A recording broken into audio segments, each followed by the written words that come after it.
Today we're in Plymouth, Massachusetts. As you may remember or know from school, this is the place where the Pilgrims landed in 1620 after sailing from England on a ship much like that one right there called the Mayflower. That, of course, is a reproduction, not the original Mayflower, but this is the real place where they landed and started the first permanent New England colony with European settlers. Now, Jamestown, Virginia was actually the first colony of European settlers.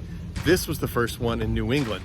We're going to explore the town, take a look at maybe the settlement, possibly even go on the ship. Not sure yet. There is a charge. We got to figure out how much that is.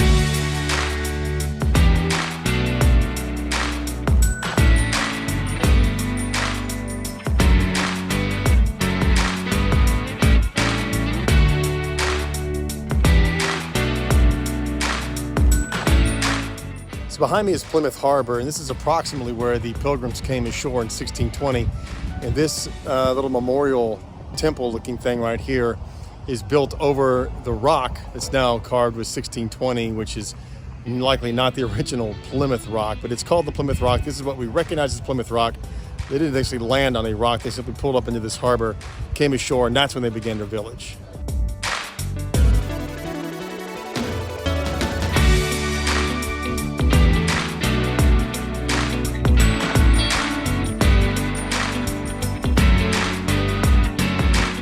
This cemetery, now just known as the Burial Ground, is the second oldest cemetery in Plymouth, but was the site of the first meeting house / fort that the Pilgrims built a little less than a year after they arrived. There's several notable people buried here, but particularly William Bradford, who was the first governor of the Plymouth colony.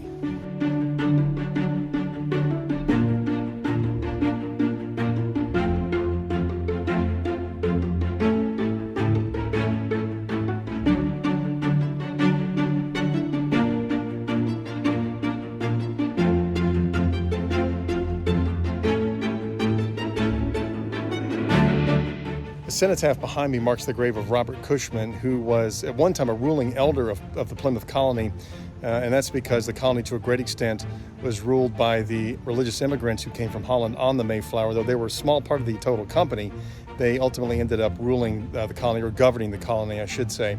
And Robert Cushman, whose grave is behind me, was instrumental, in fact was really the organizer of the trip on the Mayflower to the New World.